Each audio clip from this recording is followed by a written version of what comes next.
Bagi sekitar 1 miliar orang di India, sapi bukan sekedar hewan ternak. Lebih dari itu, ia adalah simbol kesucian, ibu yang memberi kehidupan, serta bagian yang tidak terpisahkan dari nadi spiritual dan budaya jutaan warganya. Penghormatan yang sangat mendalam ini tergambar jelas dalam berbagai undang-undang perlindungan yang sangat ketat, sehingga menjadikannya sebagai salah satu kebijakan paling unik di dunia. Kendati demikian, di balik citra sakralnya tersembunyi sebuah paradoks. Karena nyatanya, kebijakan yang sama yang menempatkan sapi di atas altar pemujaan telah melahirkan jutaan sapi liar yang terlantar, yang kemudian memicu krisis lingkungan, dan yang jauh lebih gelap, menyulut konflik sosial yang brutal dan seringkali mematikan.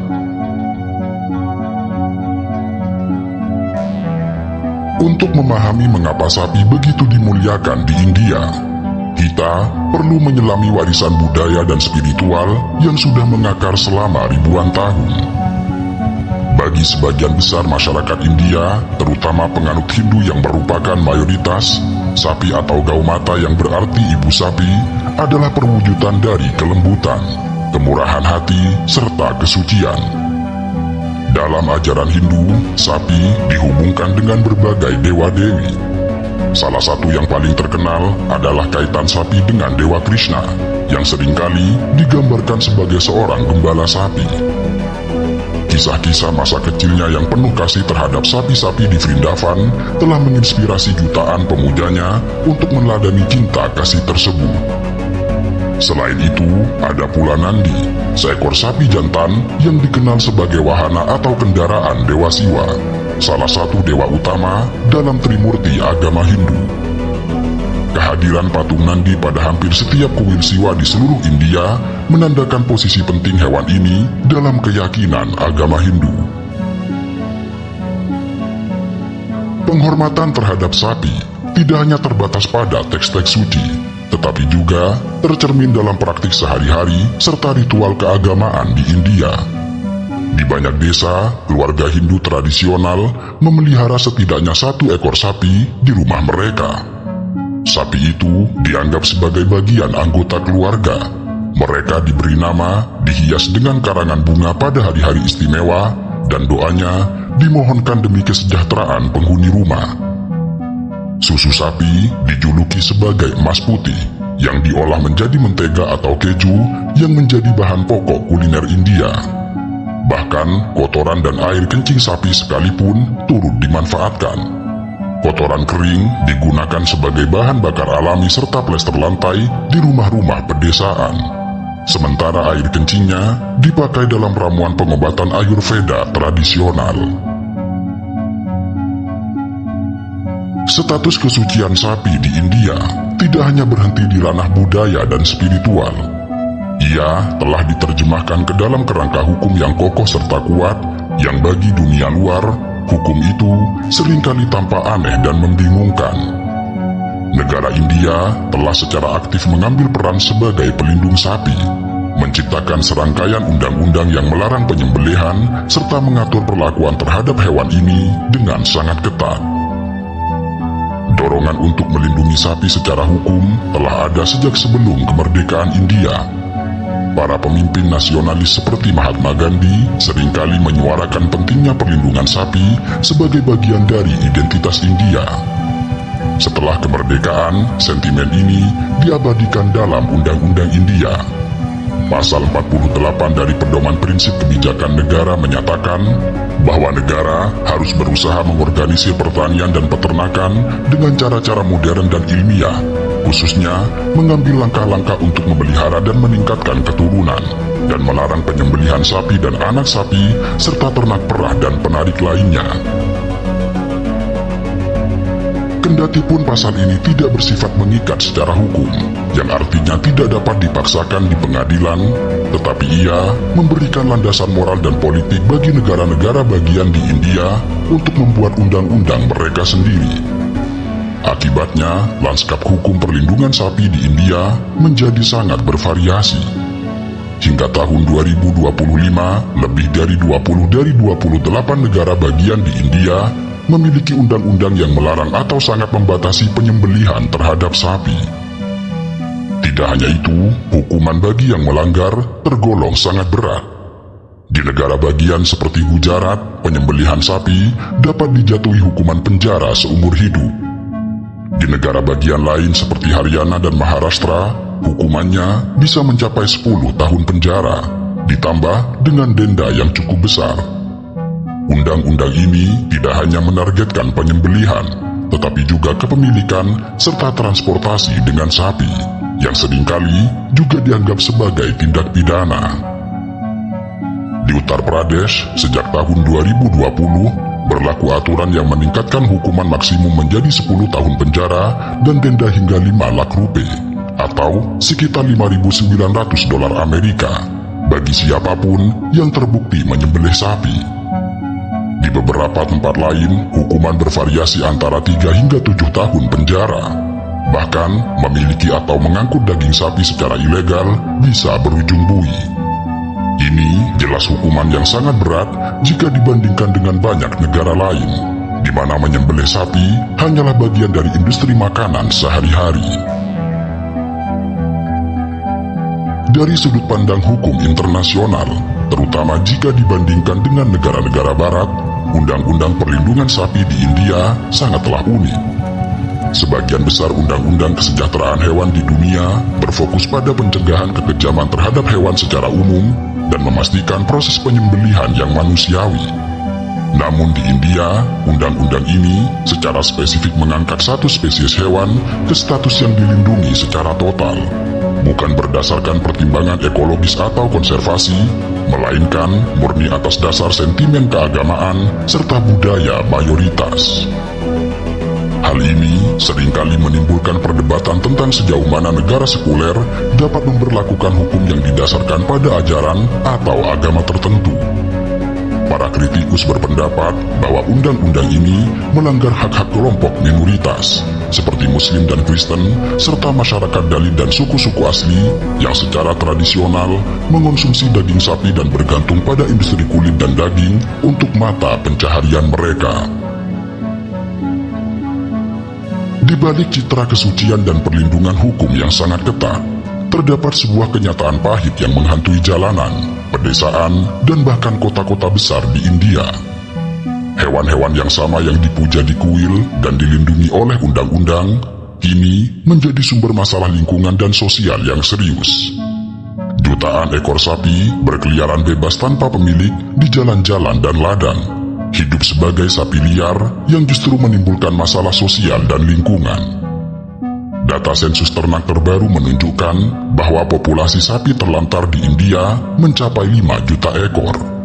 Sapi-sapi yang tidak terurus ini memasuki lahan pertanian warga serta merusak tanaman. Mereka berkumpul di tempat pembuangan sampah, memakan plastik dan limbah, dan tidak jarang pula menyebabkan kecelakaan lalu lintas di jalan raya. Masalah sapi liar telah menjelma menjadi isu nasional, memicu konflik antar kelompok-kelompok masyarakat, menghadapkan pemerintah pada tekanan konflik, dan membuat para ilmuwan mencari solusi atas dampak lingkungan yang ditimbulkannya. Dan inilah paradok terbesar dari kebijakan perlindungan sapi di negara India.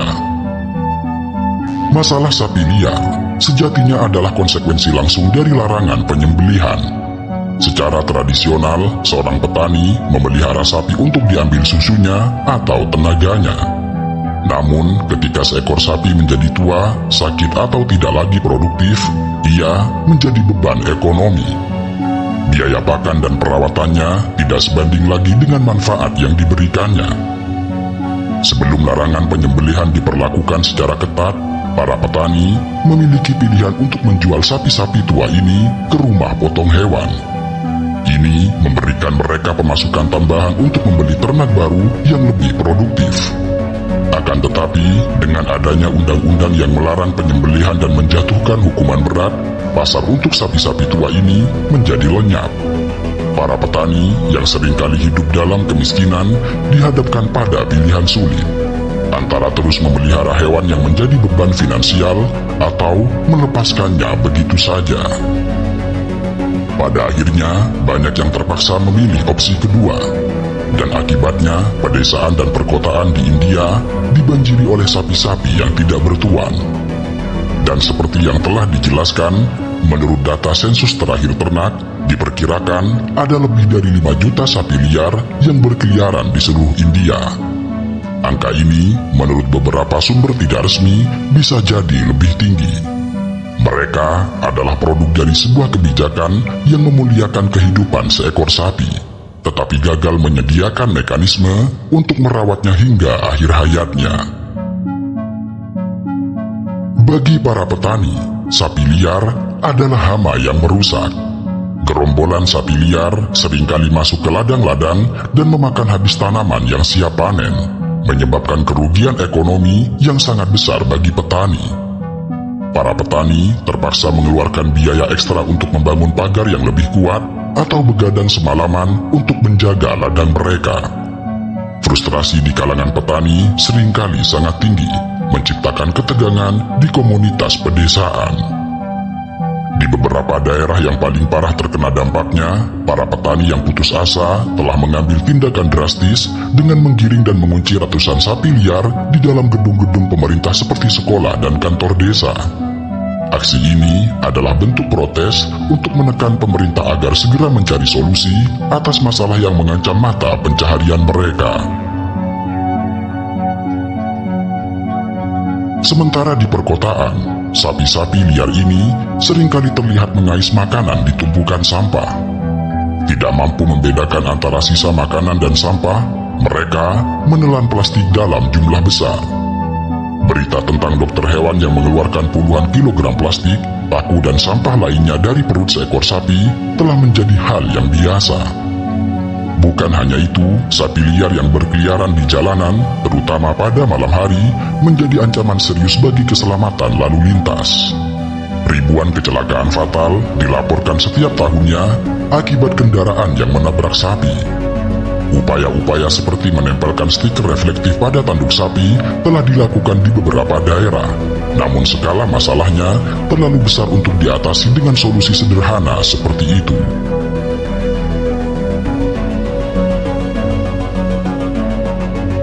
Tetapi, dimensi paling kelam dari isu sapi di India adalah kekerasan. Hewan yang dianggap sebagai simbol kedamaian itu, secara ironis, justru telah menjadi pemicu konflik sosial yang brutal, pemecahan komunal, dan aksi main hakim sendiri yang mematikan. Perlindungan sapi telah melahirkan fenomena yang dikenal sebagai kekerasan oleh kelompok penjaga sapi, yang seringkali beroperasi di luar hukum. Seiring dengan menguatnya sentimen nasionalis Hindu dan penegakan hukum anti penyembelihan yang lebih ketat, muncullah kelompok-kelompok yang menamakan diri mereka sebagai Gaurakshak atau pelindung sapi. Kelompok ini yang seringkali terdiri dari para pemuda yang terlalu bersemangat mengambil alih tugas untuk menegakkan larangan penyembelihan sapi dengan cara mereka sendiri. Mereka berpatroli di jalan raya, menghentikan truk-truk yang dicurigai mengangkut ternak untuk disembelih, dan seringkali melakukan kekerasan terhadap para pengemudi dan pedagang. Target utama dari kekerasan ini adalah kelompok minoritas, terutama Muslim yang secara historis terlibat dalam industri daging dan kulit. Selain itu, masyarakat Dalit yang dianggap sebagai kasta terendah dalam sistem kasta Hindu yang secara tradisional bertugas membuang bangkai sapi dan mengolah kulitnya juga sering menjadi korban. Tuduhan penyelundupan atau penyembelihan sapi, bahkan jika hanya berdasarkan rumor, sudah cukup untuk memicu amuk massa. Laporan dari berbagai organisasi hak asasi manusia dan media internasional telah mendokumentasikan puluhan kasus kekerasan mematikan yang dilakukan oleh para kelompok penjaga sapi dalam beberapa dekade terakhir. Tahun 2016, 4 pemuda Dalit di Una, Gujarat, diikat ke sebuah mobil, ditelanjangi, dan dicambuk di depan umum oleh para penjaga sapi. Mereka dituduh telah membunuh seekor sapi, padahal mereka hanya sedang menguliti bangkai sapi mati, sebuah pekerjaan yang secara tradisional memang mereka lakukan. Lalu, pada tahun 2017, seorang peternak sapi perah Muslim berusia 55 tahun diserang secara brutal di Alwar, Rajasthan, saat ia sedang mengangkut sapi yang baru dibelinya secara legal dari sebuah pasar ternak. Meskipun ia memiliki semua dokumen yang sah, ia dan putra-putranya diserang dengan tongkat dan batang besi. Data menunjukkan bahwa antara Mei 2015 dan Desember 2018, setidaknya 44 orang tewas dalam serangan oleh para penjaga sapi, di mana sebagian besar korbannya adalah seorang Muslim. Kekerasan ini menciptakan iklim ketakutan yang mendalam di kalangan minoritas, mengganggu mata pencaharian mereka, dan merusak tatanan sosial. Secara ekonomi, India sebenarnya berada dalam posisi unik.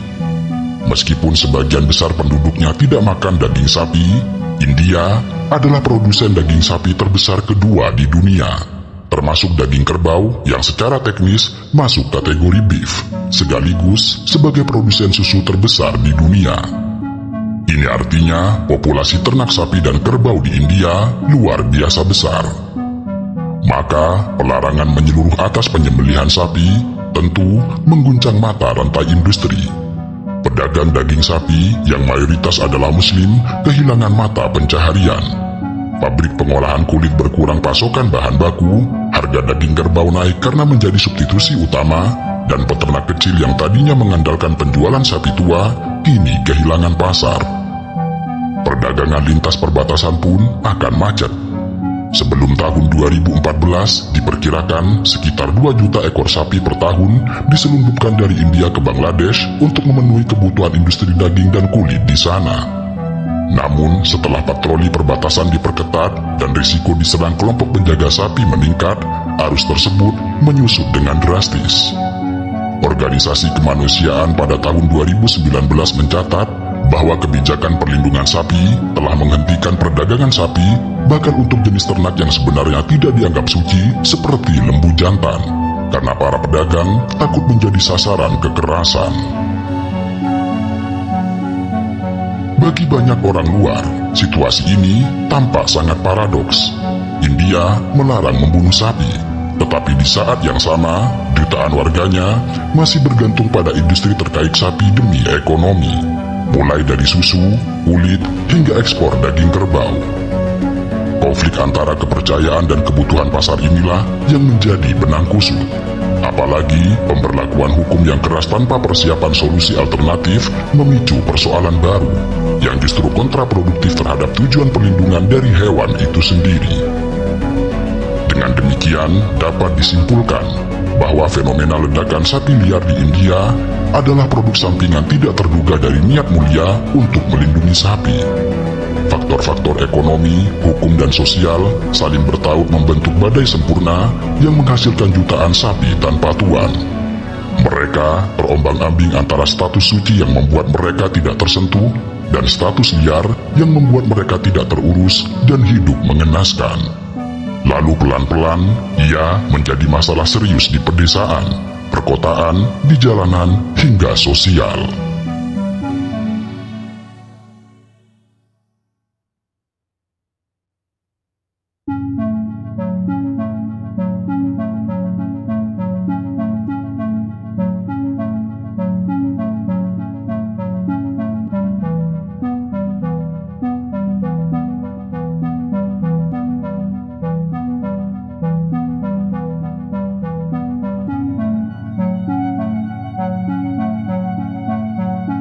Wilayah Benggala Barat di India dikenal sebagai tempat lahirnya pertarungan sound system yang semarak.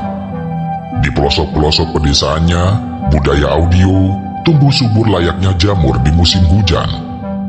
Lomba bunyi ini lahir dari lapangan desa yang kemudian melahirkan subgenre lokal yang tugas utamanya adalah menggetarkan dada dan telinga.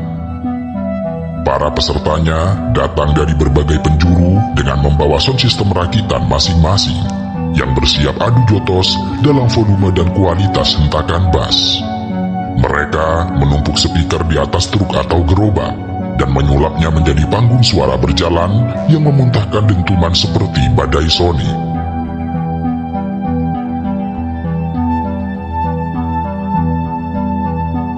Fenomena sound system semarak di Benggala Barat tidak muncul secara instan.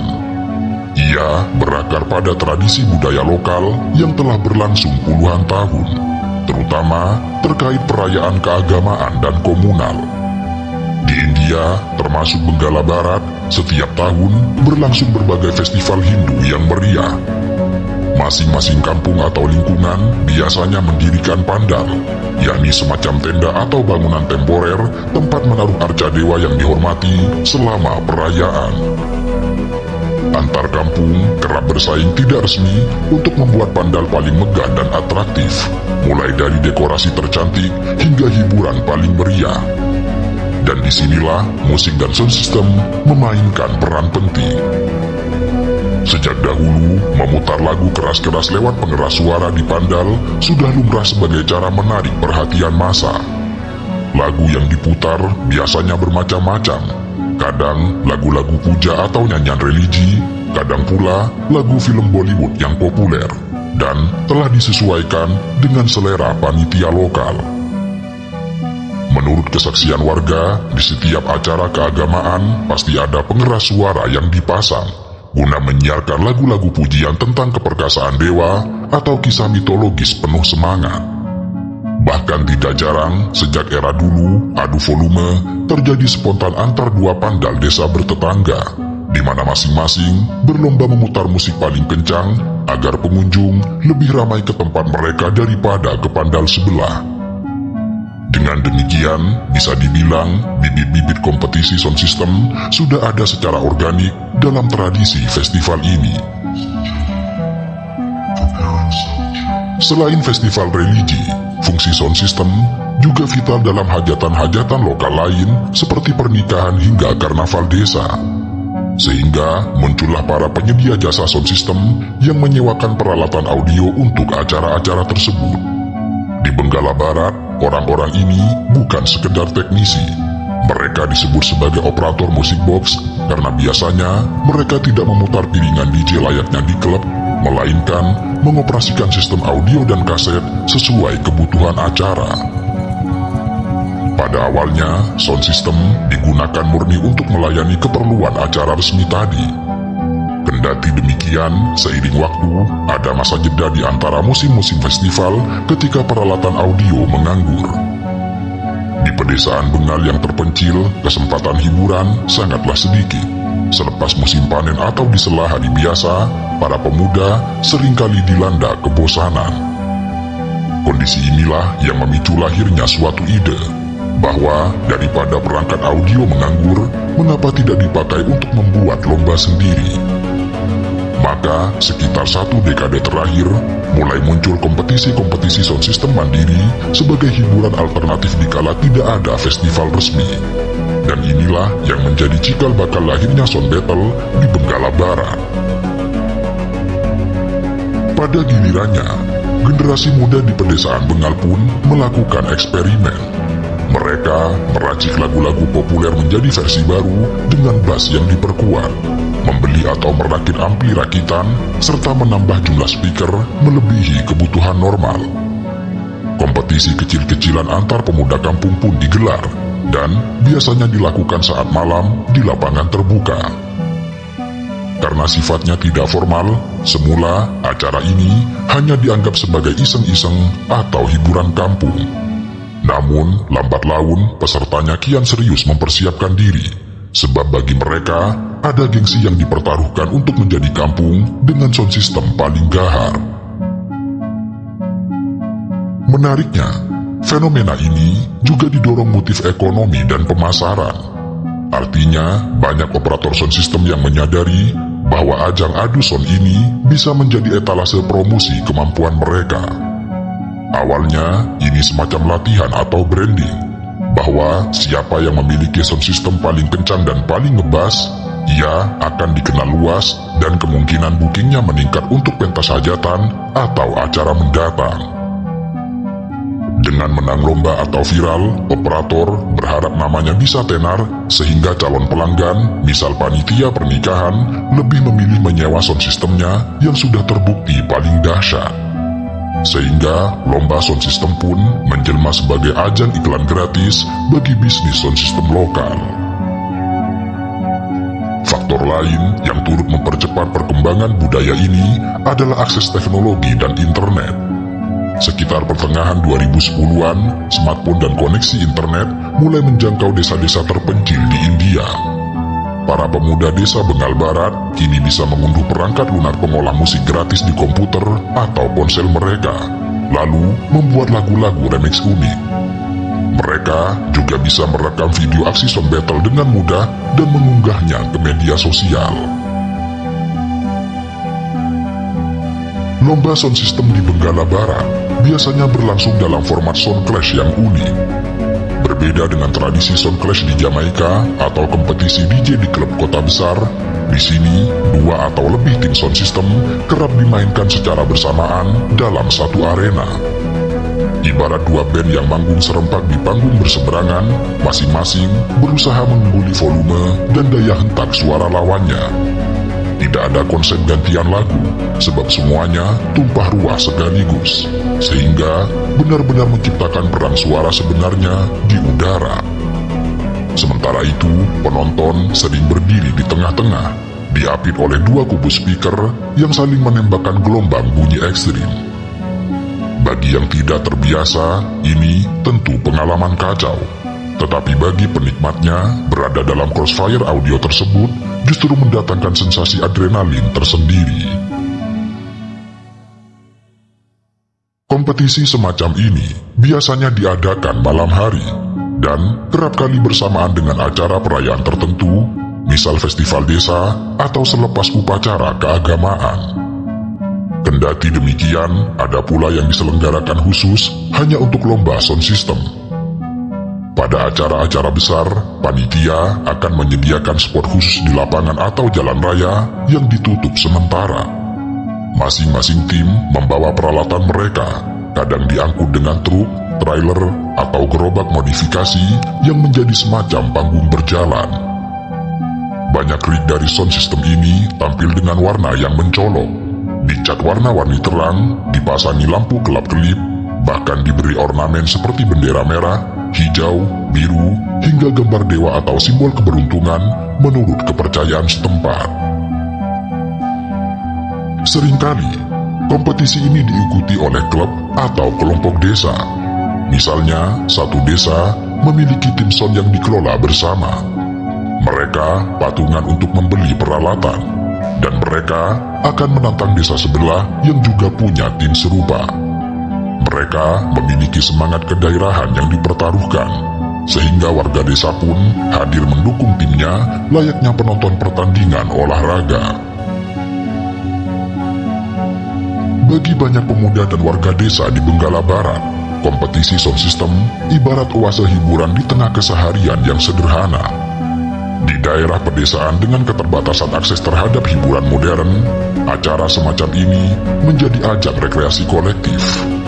Setelah hari-hari bekerja di sawah atau ladang, mereka bisa menantikan malam di mana ada sound battle di lapangan. Gratis, meriah, dan melibatkan seluruh kampung. Tetapi, sebagaimana subkultur lain yang keluar jalur, fenomena sound system di Benggala Barat juga mengundang kritik dan kekhawatiran. Sebab bagaimanapun tidak bisa dipungkiri tingkat kebisingan yang dihasilkan kompetisi sound system ini sangatlah tinggi, bahkan telah melampaui batas aman. Para ahli kesehatan menetapkan ambang 85 desibel sebagai paparan suara maksimal yang relatif aman bagi pendengaran manusia dalam durasi lama. Sementara itu, banyak sound system yang diketahui memancarkan suara di atas 100 desibel, sebuah angka yang mampu merusak pendengaran jika terekspos terlalu sering. Akibatnya, warga yang tinggal di sekitar area kompetisi itu mengeluhkan terganggunya kenyamanan. Rumah warga yang berada dalam radius ratusan meter, dinding dan jendelanya bisa bergetar hebat ketika kompetisi tengah berlangsung.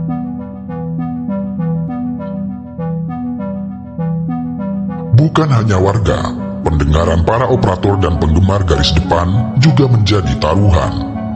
Tanpa pelindung telinga, eksposur rutin pada deru speaker super kencang bisa menyebabkan tinnitus atau bahkan kehilangan pendengaran. Namun sayangnya, hal ini kerap diabaikan oleh mereka yang terlibat karena adrenalin menutup kesadaran risiko jangka panjang. India sebenarnya memiliki aturan ketat soal kebisingan publik. Mahkamah Agung India menetapkan larangan penggunaan pengeras suara di atas pukul 22 hingga 6 pagi, kecuali ada izin khusus untuk beberapa acara. Di Benggala Barat pun demikian. Namun kenyataannya di lapangan, aturan ini kerap dilanggar ketika ada perayaan atau kompetisi sound system.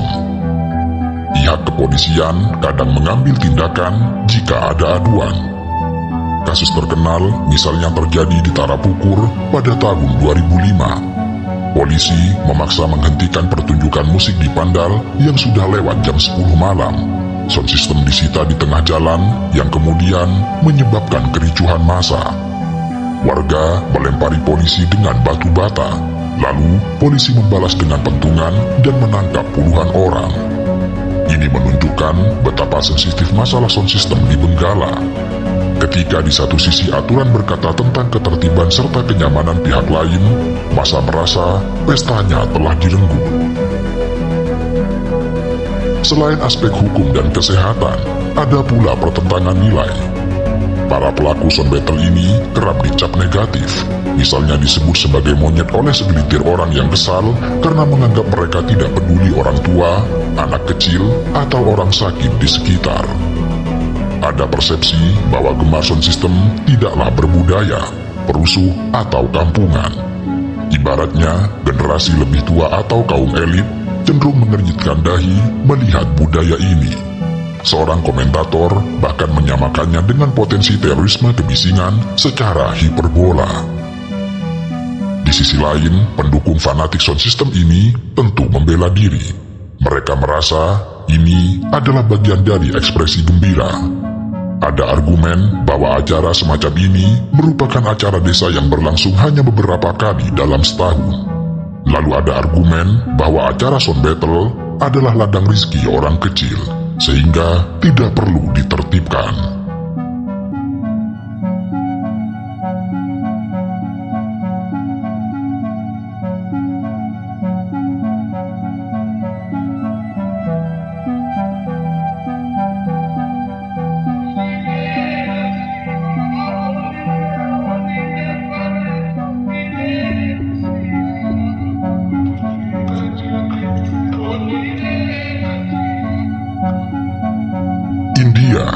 Penuh dengan tempat-tempat suci dan tujuan berziarah.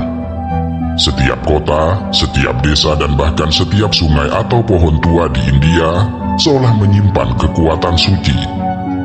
Itulah sebabnya ada yang mengatakan bahwa India tidak pernah dibangun, tetapi dilahirkan dari meditasi para resi, dari air mata para janda, dan dari nyanyian bakti yang menggema sejak ribuan tahun silam. Negara ini seolah tidak hidup dari mesin teknologi, tetapi dari harapan, kepercayaan, serta kisah para dewa yang diwariskan turun-temurun. Di jantung negara bagian Uttar Pradesh, berjarak sekitar 150 km dari kesibukan kota Delhi, terdapat sebuah kota kecil yang sepertinya tidak jauh berbeda dari kota-kota tua lainnya di India. Jalanan sempit yang berdebu, arsitektur tua dengan warna yang telah pudar, dan suara lonceng kuil yang bersahutan dengan nyanyian pemujaan. Kota ini bernama Vrindavan, sebuah kota yang dianggap sebagai tanah suci dan legenda, di mana mitos dan sejarah bercampur dalam aroma dupa dan cahaya lentera. Vrindavan adalah kota yang hidup dalam cerita cinta antara Dewa Krishna dan para gopi. Inilah tempat di mana Krishna kecil, konon, menjalani masa kecilnya yang penuh keajaiban. Nama Vrindavan sendiri berasal dari dua kata Sanskerta, yaitu Vrinda yang berarti tulsi atau daun suci, dan Van yang berarti hutan. Dengan demikian, secara harfiah, Vrindavan berarti hutan tulsi, karena konon, dahulu kala, kawasan ini dipenuhi semak tulsi. Tetapi lebih dari itu, nama ini merupakan sebuah simbol bahwa tanah ini dipenuhi kesucian, kehidupan, serta cinta tidak bersyarat. Setiap tahun, ratusan ribu peziarah dari seluruh India dan dunia datang ke Vrindavan untuk mencium tanah yang diinjak oleh Krishna, mandi di sungai Yamuna, dan menyalakan lilin di depan patung Radha Krishna. Di antara mereka, ada anak-anak kecil yang belajar pertama kali tentang agama, ada orang tua yang datang untuk menghabiskan masa tua mereka, ada bhakta fanatik yang tinggal di ashram, dan ada pula wisatawan yang mencari ketenangan dari kesibukan dunia modern. Tetapi seiring waktu, kota ini bukan hanya menarik mereka yang mencari Tuhan, namun juga mereka yang mencari pelarian dari dunia. Disinilah kita mulai melihat sisi lain Vrindavan yang jarang dibicarakan dalam brosur wisata rohani, yaitu sisi kelam, sunyi, serta menyayat hati. Kota ini memang penuh dengan cinta. Kendati demikian, pada sudut-sudut gelapnya ada ribuan jiwa yang kehilangan cinta dan berharap bisa menemukannya kembali meski hanya dalam bentuk doa.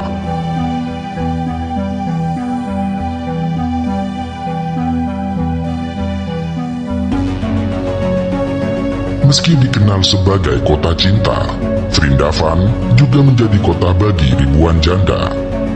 Para janda itu menjadi saksi bisu bahwa tidak semua cinta membawa kebahagiaan. Di balik patung Radha dan Krishna yang tersenyum abadi, terdapat ribuan wajah perempuan yang tertunduk lesu, mengenakan sari putih kusam, warna kesucian yang sekaligus warna penghapusan identitas mereka di mata masyarakat. Mereka datang dari Bengal, Odisha, Bihar, dan berbagai pelosok India lainnya, dengan kereta kelas ekonomi atau bahkan berjalan kaki. Mereka datang tanpa suami, tanpa keluarga, dan seringkali tanpa nama. Mereka membawa luka bukan hanya karena kehilangan pasangan hidup, tetapi karena kehilangan hak untuk dihargai sebagai manusia. India adalah negeri yang spiritual, tetapi juga terikat oleh struktur sosial yang keras dan kadang sangat membingungkan. Dalam tradisi lama, status seorang perempuan sangat tergantung pada suaminya. Ketika suami meninggal, status sosial perempuan itu juga ikut mati di mata masyarakat. Bahkan bagi banyak komunitas, janda dianggap sebagai pembawa sial. Mereka diyakini membawa kutukan atau karma buruk yang menyebabkan kematian suami. Karena itu, mereka dihindari, dicaci, bahkan dikucilkan dari rumahnya sendiri. Dalam keluarga besar, janda menjadi beban ekonomi. Ia tidak lagi memiliki tempat di ranah domestik, apalagi ruang untuk menentukan hidupnya sendiri. Banyak dari mereka dipaksa keluar dari rumah. Anak-anak yang dulunya bersandar pada pelukannya, kini menutup pintu. Masyarakat memandangnya sebagai sisa hidup yang seharusnya selesai saat suaminya menghembuskan nafas terakhir. Dan dalam situasi seperti itu, hanya ada satu tempat yang diyakini bisa menampung mereka tanpa bertanya terlalu banyak. Dan tempat itu bernama Vrindavan. Kota ini menjadi semacam kuburan hidup bagi para janda. Tetapi anehnya, mereka datang bukan untuk mati. Mereka datang untuk bertahan hidup, meskipun dalam kondisi yang hampir tidak manusiawi. Para janda ini bukan hanya miskin secara materi, tetapi juga terhapus secara sosial. Mereka tidak pernah dilibatkan dalam upacara keluarga, tidak boleh menghadiri pernikahan, dan bahkan tidak diperkenankan melihat bayi yang baru lahir. Seolah-olah kehadiran mereka adalah virus yang bisa mengganggu keseimbangan karma keluarga. Dalam beberapa komunitas yang sangat konservatif, janda dipaksa mencukur rambut, mengenakan pakaian putih seumur hidup, dan dilarang memakai perhiasan atau berdandan. Wajah mereka menjadi kosong bukan karena usia, tetapi karena kehilangan hak untuk menjadi perempuan. Dan yang lebih tragis, banyak dari mereka mengalami kekerasan seksual. Karena status mereka yang tidak terlindungi dan tidak diakui secara hukum, mereka menjadi sasaran mudah bagi eksploitasi. Ada laporan tentang janda-janda yang dipaksa bekerja sebagai pembantu, pengemis, bahkan pelacur, dengan imbalan tempat tidur dan makanan. Dan malangnya, dunia tidak pernah peduli, karena dalam masyarakat yang masih mengagungkan kehormatan atas nama tradisi, nasib janda dianggap takdir yang tidak bisa diubah. Saat mereka memilih tinggal dan memasuki Vrindavan, mereka tidak mendapatkan sambutan bunga atau doa. Tidak ada tempat tinggal resmi, juga tidak ada sistem yang menyambut mereka sebagai pengungsi sosial. Mereka biasanya tidur di tangga kuil, lorong ashram, atau barak sempit yang dihuni belasan orang. Banyak dari mereka tinggal di ashram kumuh, bangunan tua tanpa ventilasi yang dibagi menjadi kamar-kamar kecil yang hanya cukup untuk berbaring. Untuk mendapatkan makanan, mereka menyanyikan Hare Krishna ratusan kali di sebuah aula, lalu diberi sekotak nasi tipis atau segenggam koin. Sistem ini disebut sebagai Bhajan Ashram, tempat para janda diharuskan melantunkan nama Tuhan sebagai bentuk pelayanan. Tetapi sesungguhnya, itu adalah satu-satunya cara untuk mendapatkan makanan tanpa harus mengemis di jalanan. Dan yang lebih memilukan, banyak dari mereka bahkan tidak tahu umur mereka sendiri.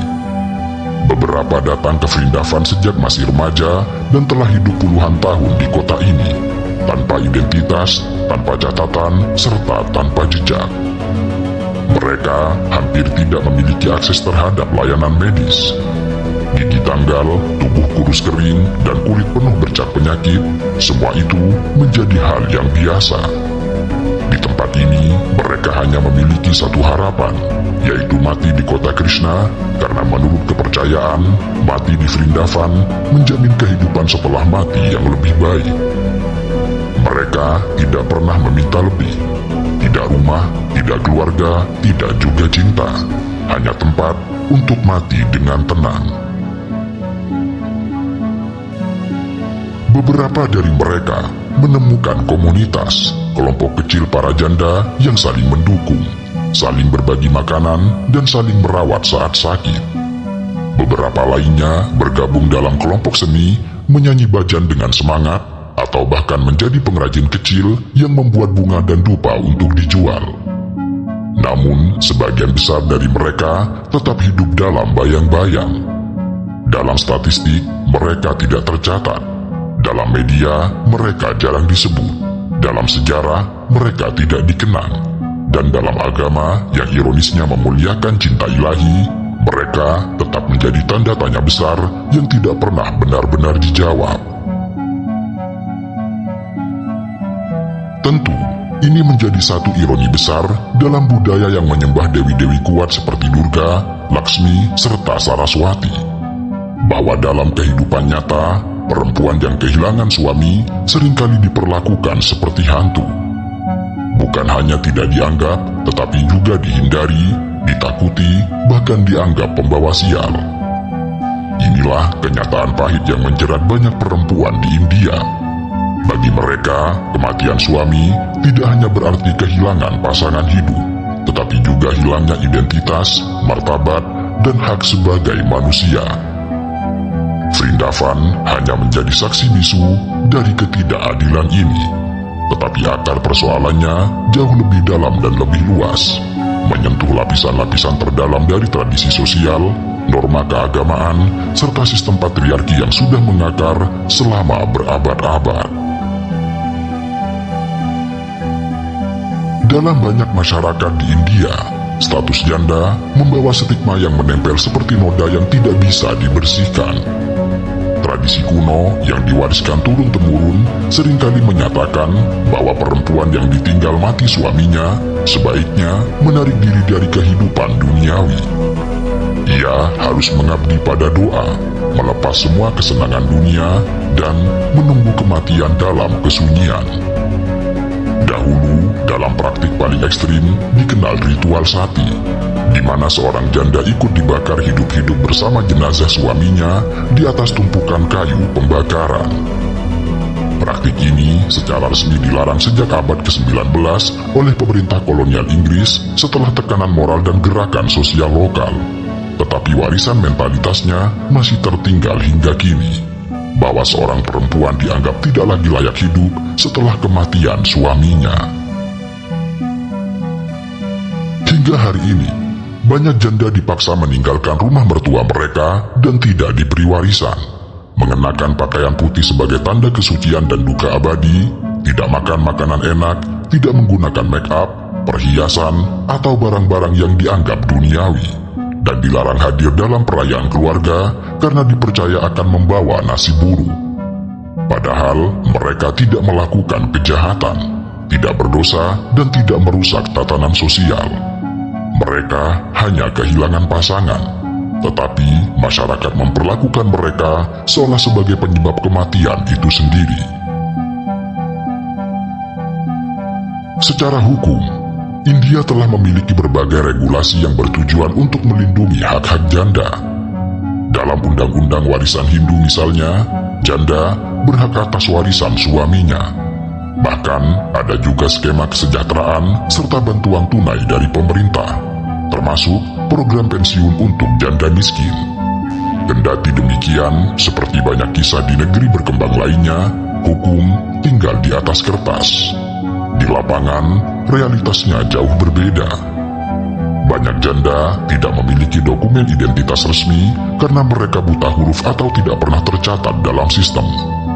Pemerintah lokal seringkali abai, dan program bantuan tidak sampai ke mereka yang benar-benar membutuhkan.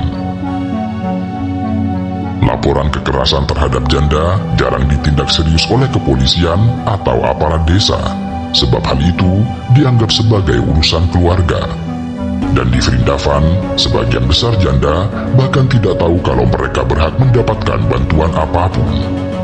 Mereka hidup dari belas kasihan ashram atau sumbangan kecil dari umat yang sesekali merasa iba. Dan yang lebih ironis, di kota yang katanya menjadi tempat perlindungan janda, justru tidak ada lembaga negara khusus yang menangani nasib mereka secara terstruktur. Yang ada hanyalah organisasi nirlaba, relawan lokal, dan sesekali perhatian media yang datang dan pergi setiap musim. Meskipun menjadi tujuan ziarah utama bagi umat Hindu, Vrindavan sebenarnya adalah kota kecil yang infrastruktur dasarnya tidak mampu menampung arus manusia yang terus meningkat setiap tahun. Lebih dari ratusan ribu peziarah datang sepanjang tahun, terutama saat festival-festival besar. Kota ini tidak memiliki sistem transportasi publik yang memadai. Jalan sempit dipenuhi becak, sepeda motor, sapi, dan orang-orang yang berjalan kaki dalam lautan manusia. Tidak jarang peziarah jatuh sakit karena sanitasi yang sangat buruk. Sampah berserakan di sepanjang sungai Yamuna, dan plastik mengambang di aliran air yang dianggap suci. Vrindavan tumbuh bukan karena direncanakan, tetapi karena meledak oleh ketenaran spiritualnya. Dan seperti ledakan yang tidak diarahkan, pertumbuhannya sangatlah liar, tidak terkendali, dan cenderung berbahaya. Maka di sini tumbuhlah beragam perumahan spiritual yang dibangun tanpa izin, taman-taman ashram yang diperluas dengan menggusur penduduk miskin, dan pengembang memborong lahan di pinggiran kota untuk membangun kompleks mewah. Sementara itu, kawasan-kawasan miskin di pinggiran Vrindavan justru terancam hilang karena dianggap tidak layak secara estetika. Penduduk asli kehilangan rumah karena tidak punya dokumen sah, dan mereka yang datang untuk mencari perlindungan spiritual justru menemukan tempat tinggal yang lebih mirip dengan gudang tua daripada tempat suci. Dan di tengah keramaian spiritual ini, ada satu kelompok yang diam-diam mengisi celah paling sunyi, yaitu para janda. Perempuan-perempuan yang datang tanpa suami, tanpa rumah, tanpa masa depan, dan seringkali tanpa identitas. Mereka bukanlah tamu, bukan warga, dan bahkan bukan peziarah. Mereka adalah penghuni senyap kota ini yang dilupakan oleh dunia, tetapi masih berharap dilihat oleh Tuhan.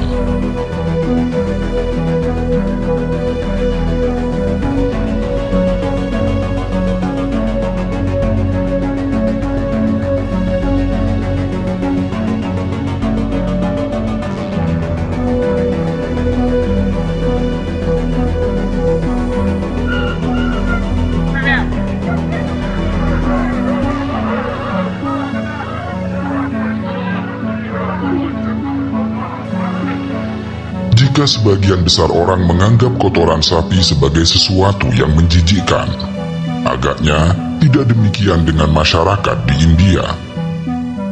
Di sudut pedesaan India bagian selatan, tepatnya di desa Gumatapura yang terletak di tepi perbatasan antara negara bagian Kartanaka dan Tamil Nadu, kotoran sapi menjadi sesuatu yang istimewa. Setiap tahun, setelah rangkaian perayaan besar Diwali, penduduk desa ini berkumpul untuk menjalani sebuah ritual unik, eksentrik, sekaligus memikat, yaitu melempar dan menempelkan kotoran sapi satu sama lain dalam suasana penuh tawa, sorak-sorai, keakraban, juga makna sakral. Ritual itu dikenal sebagai Gorehaba, yang kurang lebih bermakna festival kotoran sapi. Bagi orang luar, pemandangan itu mungkin menimbulkan rasa jijik. Tetapi bagi warga Gumatapura, sebuah desa yang menjadi pusat perayaan Gorehaba, itulah momen paling sakral dan mengembirakan dalam satu tahun. Di hari itu, kotoran sapi menjadi simbol kesuburan, keberkahan, serta pembersihan spiritual. Setiap cipratannya dianggap membawa keberuntungan, setiap tumpukan dipercaya menyerap energi negatif, dan setiap tawa yang meledak di tengah pertempuran kotoran sapi menjadi perayaan hidup itu sendiri.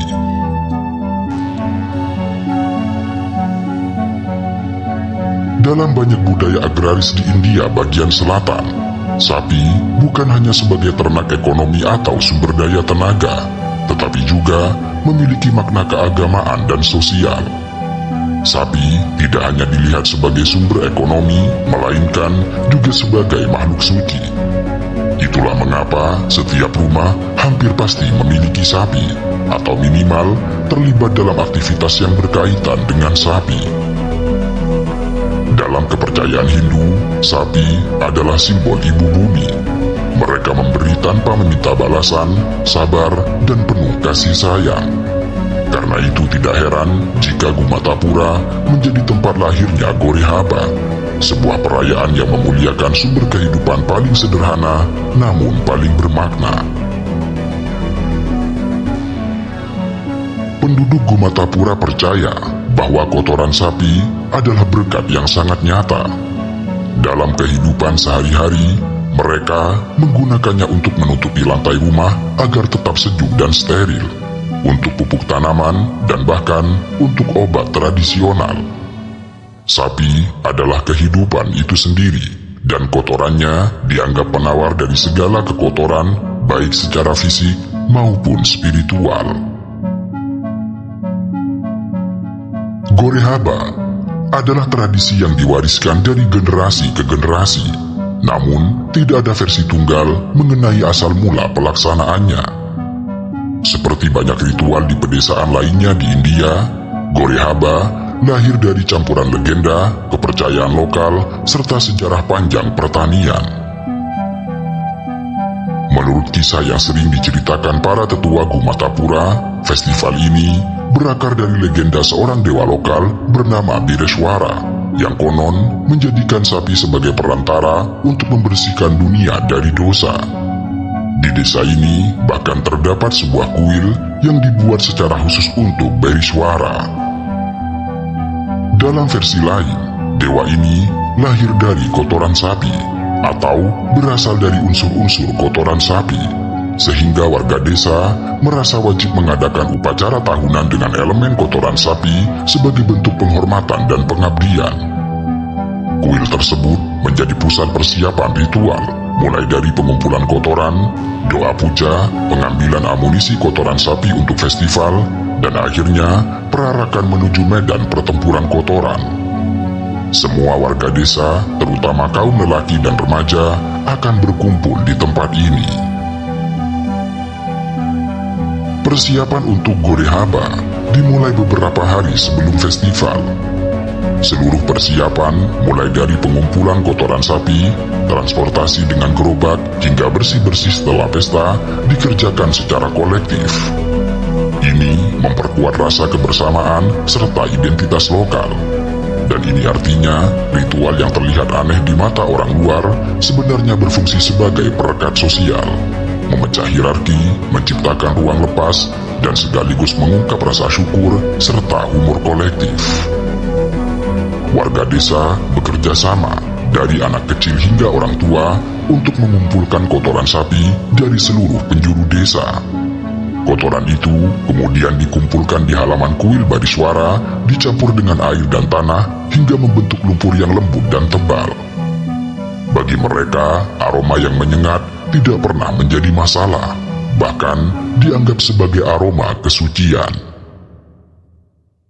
Pada pagi hari festival, sapi-sapi dimandikan dengan air hangat dan dihias dengan bunga, kain berwarna cerah, serta tanda merah di dahi mereka.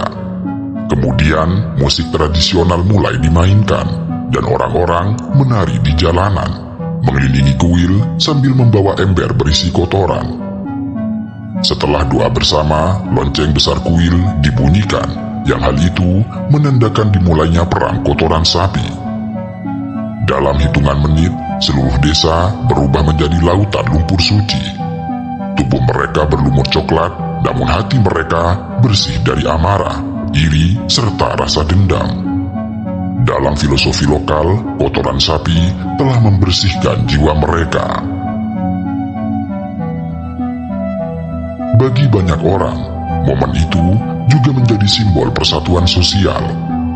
Dalam lumpur suci itu, tidak ada apa yang disebut sebagai kasta, tidak ada kelas, juga tidak ada perbedaan antara miskin dan kaya.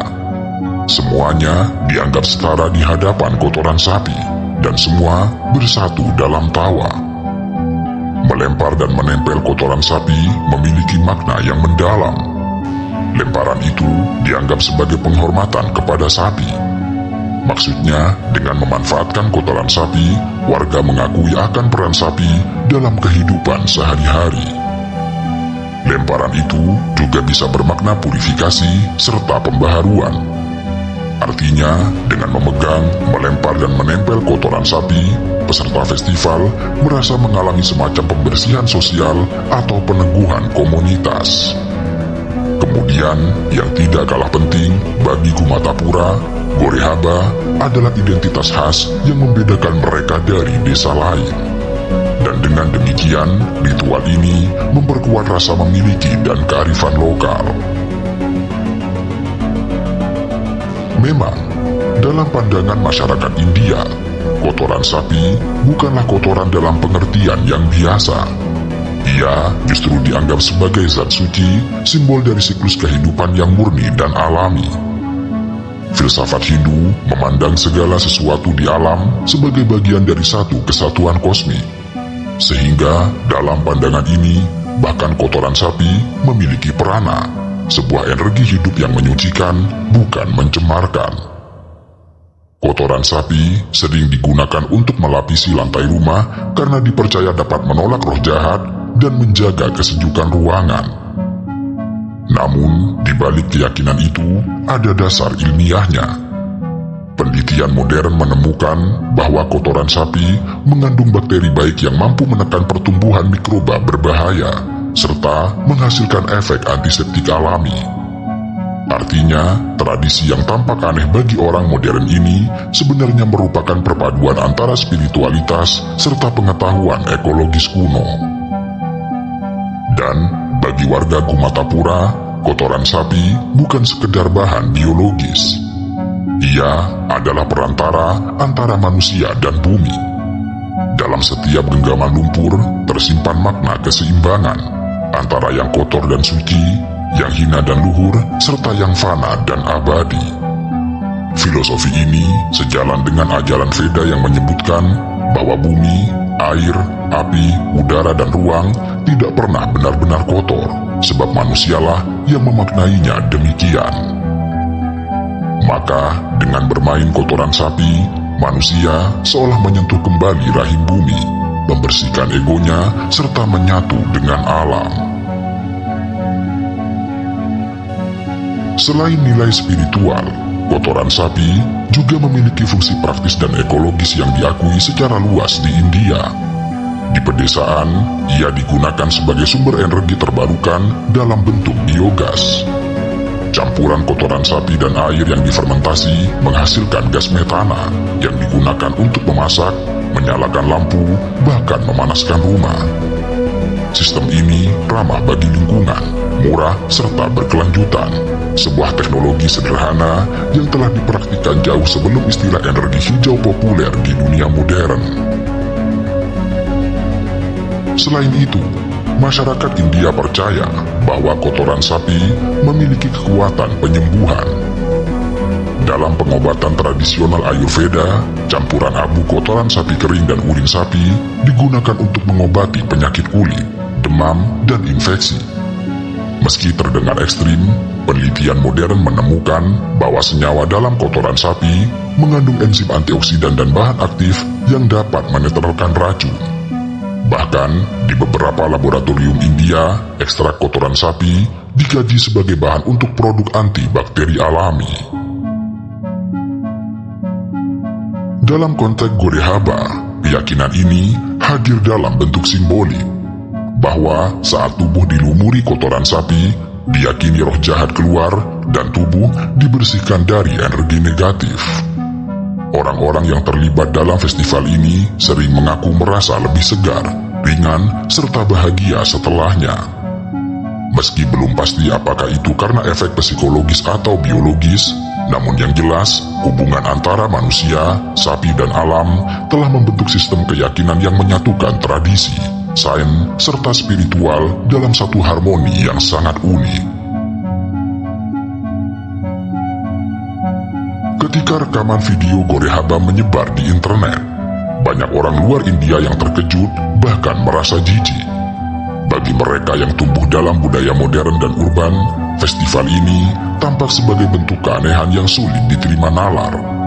Namun, bagi masyarakat India, tanggapan itu hanyalah bukti betapa jauh dunia modern telah terpisah dari akar ekologinya.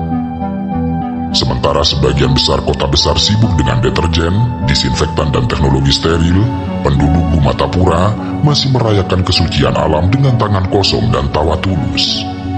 Dan ironinya, apa yang dianggap kotor oleh dunia modern justru menjadi simbol pembersihan spiritual di desa kecil itu.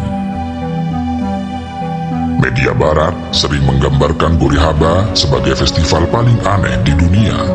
Tetapi, bagi para antropolog dan peneliti budaya, Gorehaba justru cermin dari kearifan lokal India, sebuah warisan ekologis yang syarat makna filosofis.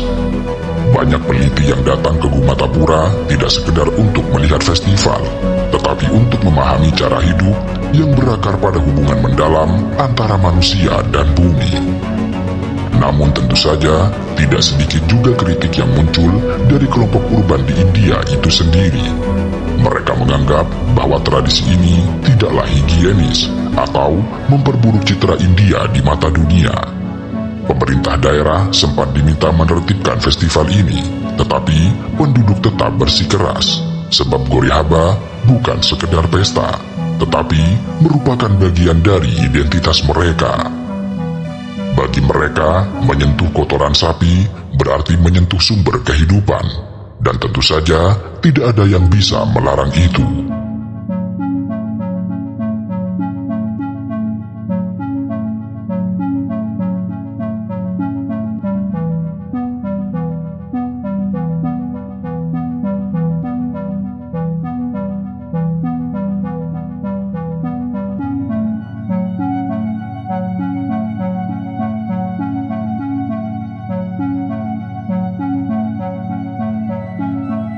Agori merupakan sebuah sekte kecil namun paling ditakuti dalam ajaran Hindu. Para pengikut sekte ini menolak norma moral, menentang tabu, dan menjadikan kematian sebagai pintu menuju pencerahan. Saat umat Hindu lain menyucikan sungai Gangga sebagai simbol kesucian, para Agori justru memilih hidup bersahabat dengan kematian dan menelan segala yang dianggap kotor oleh dunia. Bagi mereka, tidak ada perbedaan antara suci dan najis, antara hidup dan mati, serta antara kebaikan dan kejahatan. Semuanya adalah bagian dari Shiva, dewa perusak sekaligus sang pencipta.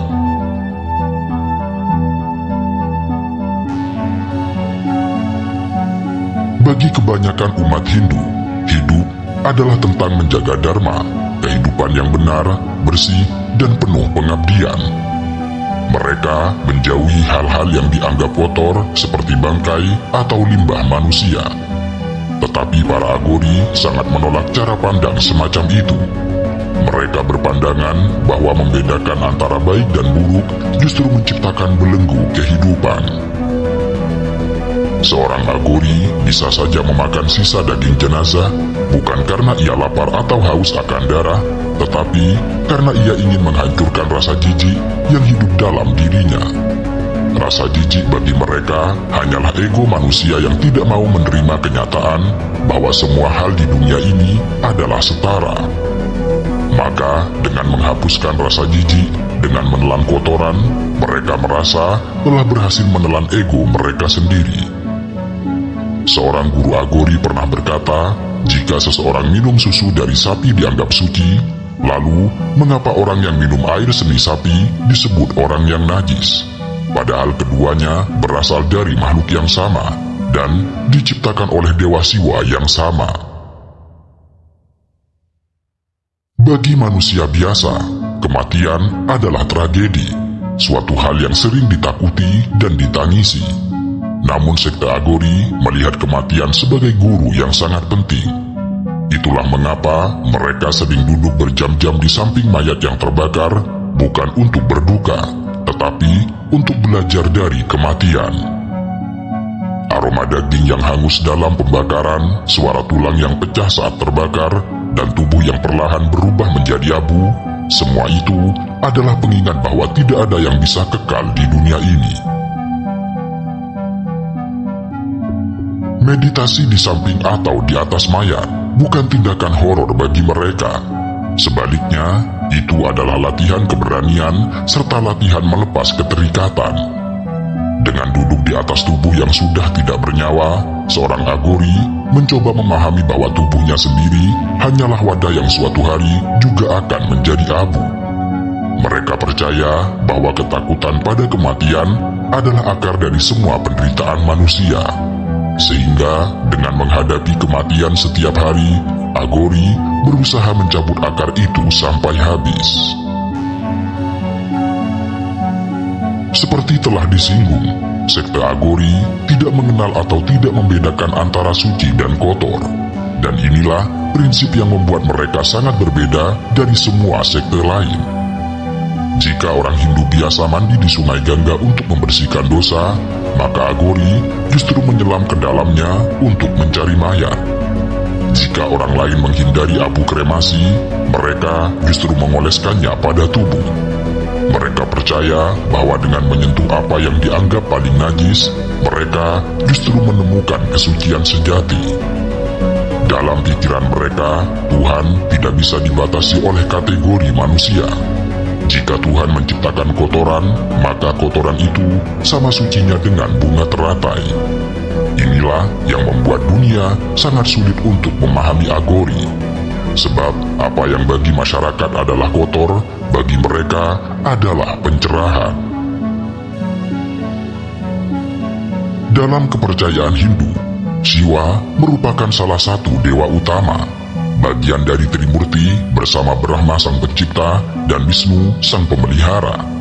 Sementara Siwa adalah dewa perusak, tetapi juga pencipta kembali, sebuah simbol dari siklus alam semesta. Lalu Agori menyembah Siwa bukan dalam wujud yang lembut, melainkan dalam bentuk paling menakutkan, yaitu Bhairava, Shiva yang marah, liar, dan penuh kekuatan destruktif. Bagi Agori, Bhairava adalah wajah sejati Tuhan. Bukan Tuhan yang penuh kasih seperti dibayangkan banyak orang, tetapi Tuhan yang ada di dalam darah, kotoran, kematian, serta kegilaan. Bagi mereka, Tuhan hadir dalam setiap hal, termasuk yang paling hina sekalipun. Mereka percaya bahwa siapapun yang bisa menerima Bhairava dalam segala bentuk, baik indah maupun mengerikan, maka akan menemukan pembebasan sejati. Salah satu keyakinan paling mendasar Agori adalah bahwa hidup itu sendiri hanyalah maya atau ilusi. Artinya, apa yang kita anggap nyata hanyalah bayangan. sebuah mimpi panjang yang menipu. Uang, harta, jabatan, cinta bahkan tubuh, semua itu bersifat sementara. Yang abadi hanyalah kesadaran murni, kesadaran bahwa segalanya adalah Shiva. Dengan cara berpikir ini, mereka menolak semua yang dianggap penting oleh umat manusia biasa. Mereka tidak peduli dengan status sosial, mereka tidak takut miskin, bahkan mereka tidak takut dipandang sebagai orang gila. Bagi mereka, hidup di pinggir krematorium lebih nyata daripada hidup di istana. Karena di sana, ilusi dunia runtuh setiap hari oleh nyala api kematian. Psikolog modern sering mencoba menjelaskan agori dengan teori ekstrim, bahwa mereka mengalami distorsi moral atau bahwa mereka melatih diri dengan teknik kejutan mental. Namun, filsafat mereka terlalu dalam untuk dijelaskan dengan logika biasa. Agori bukan sekedar sekte gila yang memakan mayat. Mereka adalah pemberontak spiritual yang menolak semua aturan main kehidupan. Jika agama adalah pagar yang menjaga manusia tetap di jalannya, maka agori adalah mereka yang melompat keluar pagar itu dan berlari di jalan yang gelap dan penuh dengan bahaya. Mereka sadar bahwa orang akan takut, jijik, bahkan membenci mereka. Tetapi bagi agori, itulah bukti bahwa mereka sedang berada di jalan yang benar. Jalan yang hanya bisa ditempuh oleh mereka yang berani melampaui batas normal manusia. Jika dilihat secara sekilas, kehidupan agori tampak seperti potongan mimpi buruk. Tubuh berlumur abu, rambut gimbal tidak terurus, tinggal di sekitar tempat kremasi, dan dikelilingi tengkorak manusia.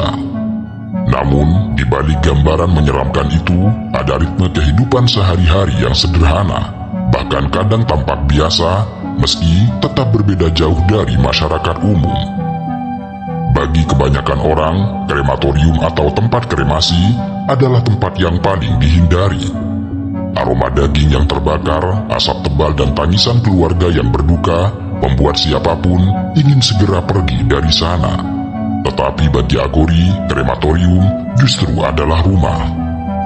Mereka tinggal di anak tangga kremasi Sungai Gangga, terutama di Manikarnika Ghat di Varanasi, sebuah tempat paling suci sekaligus paling menyeramkan.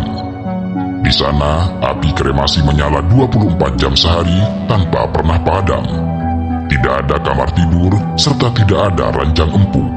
Mereka tidur di tanah, di atas abu, atau di samping tumpukan kayu bakar untuk kremasi. Malam-malam mereka diisi dengan meditasi, terkadang ditemani suara kayu yang patah dan tulang yang pecah di dalam kobaran api. Kehidupan para agori ditandai dengan penolakan terhadap kemewahan. Mereka tidak peduli pada pakaian. Sebagian besar hidup mereka nyaris telanjang, hanya dibalut kain lusuh atau bahkan hanya abu kremasi yang menutupi tubuh. Bagi mereka, model berpakaian semacam itu bukanlah tanda kegilaan, tetapi justru sebuah simbol bahwa mereka sudah melepaskan rasa malu serta keterikatan pada tubuh.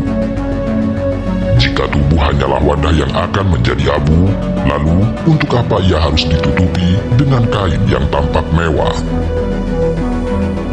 Sementara itu, makan bagi agori bukanlah kenikmatan, melainkan sebuah ujian. Mereka bisa makan apa saja yang tersedia, seperti sisa makanan orang mati, buah busuk yang tergeletak di tepi jalan, daging binatang yang membusuk, atau makanan normal yang diberikan oleh peziarah yang penasaran. Namun, ada satu hal yang menjadi ciri khas mereka, bahwa mereka tidak pernah meminta makanan. Apa yang datang kepada mereka dianggap sebagai pemberian Dewa Shiva. Jika tidak ada makanan, mereka berpuasa berhari-hari. Dan jika ada makanan yang menjijikan, mereka akan memakannya tanpa ragu, karena itulah bentuk penerimaan total. Para agori tidak memiliki rumah, tidak memiliki pekerjaan tetap, bahkan tidak memiliki identitas resmi. Mereka hanyalah pengembara spiritual. Nama duniawi mereka sering ditinggalkan, diganti dengan nama baru yang diberikan oleh guru ketika mereka diinisiasi. Bagi mereka, harta, status bahkan nama hanyalah belenggu yang mengikat jiwa. Yang terpenting hanyalah kebebasan mutlak untuk bersatu dengan Shiva. Masyarakat India memiliki hubungan yang rumit dengan Aghori. Sebagian besar orang takut dan menjauh, tetapi sebagian lain justru mencari mereka untuk meminta berkah atau kesembuhan. Bahkan beberapa Aghori diklaim memiliki kemampuan menyembuhkan penyakit dengan doa atau ramuan misterius. Ada pula yang diyakini mampu meramal masa depan. Karena itu, meskipun ditakuti, mereka juga dihormati dalam lingkup tertentu. Untuk memahami Aghori, kita harus menelusuri jejak panjang sejarah spiritual di India. Bahwa negara ini adalah tanah kelahiran ribuan sekte, mazhab, dan aliran mistik yang tidak terhitung jumlahnya. Dari yang paling lembut hingga yang paling keras, dari yoga yang menenangkan ketenangan hingga tantra yang merangkul kekuatan tersembunyi, semuanya hidup berdampingan. Dan Aghori lahir dari arus bawah yang paling radikal dari semua itu. Akar mereka bisa dilacak ke Kapali, sekte kuno pemuja Shiva yang dikenal dengan kebiasaan memakai tengkorak sebagai mangkuk. Kata Kapalik sendiri berarti pemegang tengkorak. Para Kapalik percaya bahwa Shiva dalam wujud Bhairava, dewa yang menakutkan, harus disembah melalui ritual yang melampaui batas kewajaran.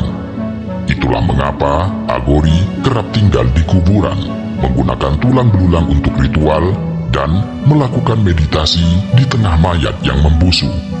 Dan dari sinilah benih ekstremitas itu tumbuh. Tetapi, sekte Aghori yang dikenal hari ini dianggap benar-benar terbentuk pada abad ke-14 hingga abad ke-15. Figur sentral dalam pembentukan sekte ini adalah Baba Kinaram, seorang suci yang lahir di desa Ramgarh, India Utara. Menurut legenda, sejak kecil Baba Kinaram sudah menunjukkan tanda-tanda yang berbeda. Ia sering berdiam diri di kuburan, tidak takut pada kematian, dan berbicara tentang Shiva seakan dewa itu hadir langsung di hadapannya. Kisah paling terkenal adalah ketika ia pergi ke Varanasi dan bertemu dengan guru agung Aghori bernama Baba Kaluram. Dari pertemuan itulah ia memperoleh pengetahuan rahasia, sebuah ajaran yang menolak batas antara hidup dan kematian. Baba Kinaram kemudian menetap di Varanasi dan mendirikan pusat ajaran Aghori, sebuah tempat yang hingga kini masih dianggap suci oleh para pengikutnya. Sejak saat itulah sekte Aghori berkembang meski jumlah mereka selalu sedikit. Tidak seperti sekte lain yang berusaha menyebarkan ajaran ke banyak orang, Aghori justru menjaga eksklusivitasnya. Jalan mereka bukan jalan yang bisa ditempuh sembarang orang. Hanya mereka yang benar-benar siap meninggalkan kenyamanan duniawi dan siap menghadapi kegelapan batin yang bisa untuk bertahan. Ajaran Baba Kinaram menekankan bahwa penderitaan manusia lahir dari dualitas, perbedaan antara baik dan buruk, bersih dan kotor, serta hidup dan mati. Dan untuk mencapai kebebasan, dualitas tersebut haruslah dihancurkan. Dan cara untuk menghancurkannya adalah dengan menembus batas-batas yang ditakuti manusia. Maka dari sanalah muncul praktik-praktik yang oleh banyak orang dianggap gila, meditasi di atas mayat, dan minum dari tengkorak.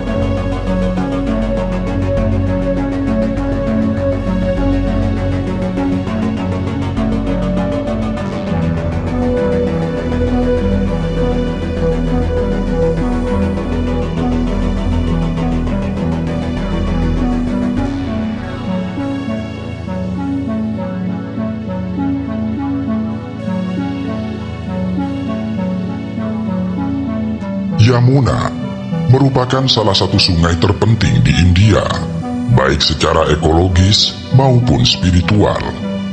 Ia adalah anak sungai utama Sungai Gangga yang menjadi pusat kehidupan sekaligus keagamaan.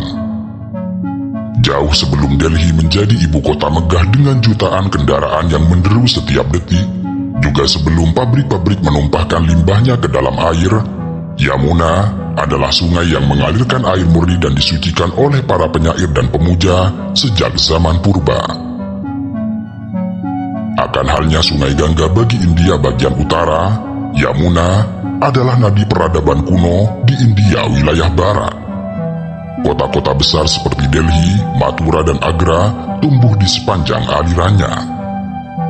Airnya yang dulu jernih menjadi sumber minum, irigasi, serta kehidupan bagi jutaan manusia sejak ribuan tahun lalu. Dalam sejarah, di tepian Yamuna berdirilah kerajaan-kerajaan besar dari Maurya hingga Mughal dan dari Ashoka hingga Shah Jahan.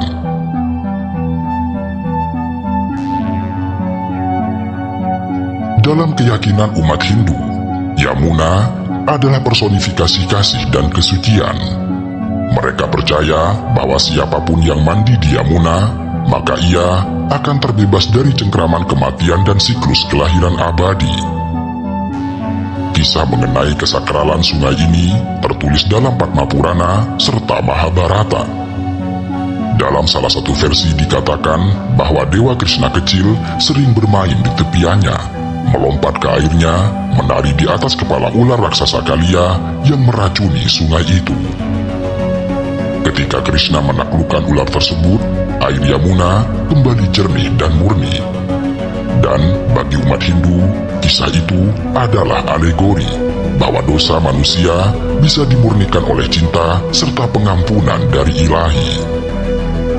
Itulah mengapa setiap pagi ribuan umat Hindu menundukkan kepala mereka, membasuh wajah atau sekedar menaburkan bunga-bunga ke dalam air yang mengalir dengan perlahan.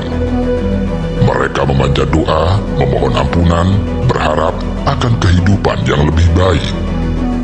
Namun sayangnya, di dunia nyata, racun ular Kalia yang ditaklukkan oleh Krishna kini menjelma dalam bentuk baru, yaitu limbah kimia, pestisida, serta logam berat. Ironi itu bermula saat India mulai tumbuh menjadi negara industri modern. Setelah kemerdekaan India pada tahun 1947, Delhi dan kota-kota di sepanjang Yamuna tumbuh sangat pesat.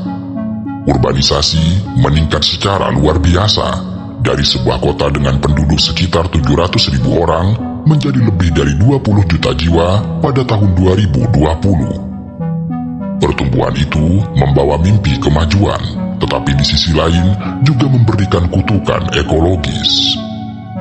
Di masa itu, pemerintah membangun bendungan dan kanal untuk mengalirkan air sungai ke sawah serta kota-kota baru. Salah satu proyek besar adalah bendungan Hatnikund di Haryana serta kanal-kanal irigasi yang memotong aliran alami sungai Yamuna. Air bersih dialihkan untuk pertanian dan kebutuhan domestik, sementara yang tersisa di aliran utama hanyalah limbah yang berbahaya. Ketika pabrik tekstil, penyamakan kulit dan industri kimia tumbuh di sekitar Delhi dan Agra, air Yamuna mulai kehilangan kejernihannya. Pembuangan limbah tanpa pengolahan menjadi kebiasaan. Lalu seiring waktu, air suci itu berubah warna, dari biru ke abu-abu, kemudian dari abu-abu menjadi hitam. Setiap hari, lebih dari 3.000 juta liter limbah cair mengalir ke Yamuna, sebagian besar dari wilayah Delhi. Dari ribuan kilometer panjang sungai, hampir 80% polusinya berasal dari 22 kilometer yang melewati kota Delhi. Dengan demikian, sungai yang dahulu menjadi tempat suci, kini menjelma menjadi pembuangan raksasa, membelah ibu kota India seperti luka terbuka yang seperti mustahil untuk sembuh. Jika melihat peta Delhi modern, sungai Yamuna tampak seperti garis biru yang mengalir di sisi timur kota. Namun, jika dilihat dari dekat, warna biru itu kini lebih mirip hitam pekat yang berkilau di bawah matahari seperti oli. Busanya menumpuk di permukaan air, menggumpal putih seperti awan busa sabun, tetapi di dalamnya terkandung racun amonia, nitrat, fosfat, serta logam berat. Warga yang tinggal di dekat bantaran sungai sering mengeluh tentang gatal, iritasi kulit, serta penyakit pernafasan. Kendati demikian, bagi sebagian besar dari mereka yang miskin dan tidak punya pilihan, sungai ini masih menjadi tempat mandi, mencuci, bahkan untuk berdoa. Dari sini, maka muncullah paradok yang amat tragis, bahwa sungai yang membahayakan bagi tubuh justru dipercaya dapat menjadi kesembuhan bagi jiwa.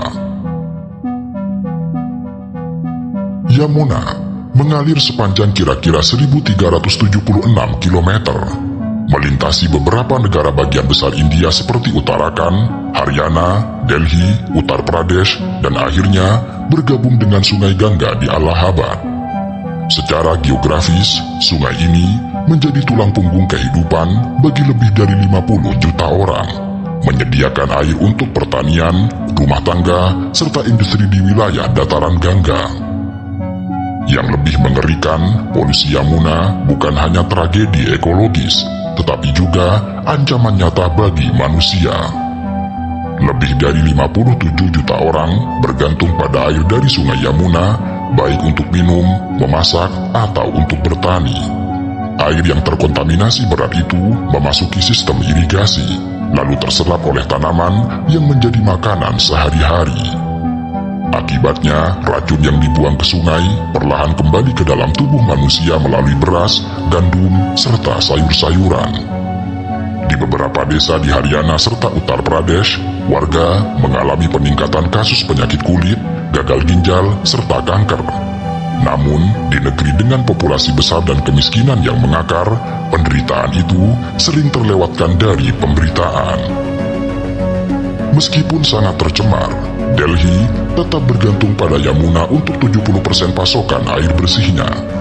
Setiap hari, jutaan liter air diambil dari hulu sungai, kemudian disaring dan didistribusikan ke rumah-rumah. Tetapi masalahnya, air yang masuk ke instalasi pengolahan pun sudah sangat tercemar dan berbahaya. Sistem pengolahan air di India, terutama di kota besar, tidak dirancang untuk menangani tingkat polusi yang ekstrim seperti Yamuna. Banyak pipa bocor, kanal irigasi kotor, dan lumpur beracun yang menumpuk di dasar sungai. Akibatnya, warga Delhi sering menerima air berbau logam, berwarna keruh, dan berpotensi mengandung bakteri berbahaya. Bahkan di beberapa daerah, air keran yang seharusnya untuk minum digunakan untuk mencuci pakaian. Sementara untuk minum, orang-orang membeli air galon. Yang ini artinya, sungai yang dulu memberi kehidupan, kini menuntut biaya untuk sekedar bertahan hidup. Tetapi, ironi terbesar dari Yamuna bukan hanya pada limbah, tetapi pada hilangnya kesadaran spiritual. Ritual masih dilakukan di sungai ini, tetapi dengan makna yang telah memudar. Banyak orang datang, menyalakan lilin, lalu meninggalkan kantong plastik dan botol kosong di tepi air. Foto-foto dewa, dupa dan bunga yang mestinya menjadi persembahan justru menambah lapisan sampah. Dan ini artinya, Yamuna masih dianggap ibu oleh jutaan orang, tetapi ibu tersebut kini dibuang dan dilupakan, hanya diingat saat festival atau bencana datang. Sungai Yamuna kini seperti makhluk tua yang kelelahan, bernafas tersengal di tengah beton dan logam, tersedak oleh polusi dan keserakahan. Dulu, ia mengalir bebas dari kaki pegunungan Yamunotri di Himalaya, melewati lembah-lembah hijau serta desa-desa tenang.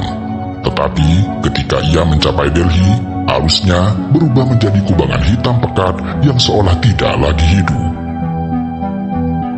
Delhi tumbuh bukan hanya sebagai ibu kota India, tetapi juga sebagai simbol kontradiksi modernitas antara kemegahan serta kehancuran. Di satu sisi berdiri menara kaca, gedung parlemen, serta apartemen mewah dengan kolam renang di atapnya. Namun di sisi lain, hanya beberapa kilometer jauhnya, terbentang sungai Yamuna yang nyaris mati, diapit oleh pemukiman kumuh serta tumpukan sampah. Sungai ini menjadi tempat pembuangan terakhir dari 22 drainase utama yang menyalurkan limbah kota ke dalam tubuhnya. Air yang seharusnya jernih, kini membawa jutaan liter kotoran manusia, deterjen, oli, limbah rumah tangga, serta zat kimia dari industri. Sehingga setiap tetes air yang mengalir ke dalamnya membawa jejak peradaban yang lupa diri. Namun, di tengah segala kebusukan itu, kehidupan tetaplah berdenyut. Ribuan keluarga miskin membangun rumah dari seng dan bambu di tepi sungai. Mereka disebut Yamuna Pusta, yang berarti manusia-manusia yang hidup di antara air beracun serta langit penuh polusi. Sebagian besar dari mereka datang dari desa-desa miskin di Uttar Pradesh dan Bihar, mencari kehidupan di kota besar hanya untuk menemukan tempat tinggal di neraka terbuka. Anak-anak berlarian tanpa alas kaki di tanah berlumpur yang mengandung logam berat.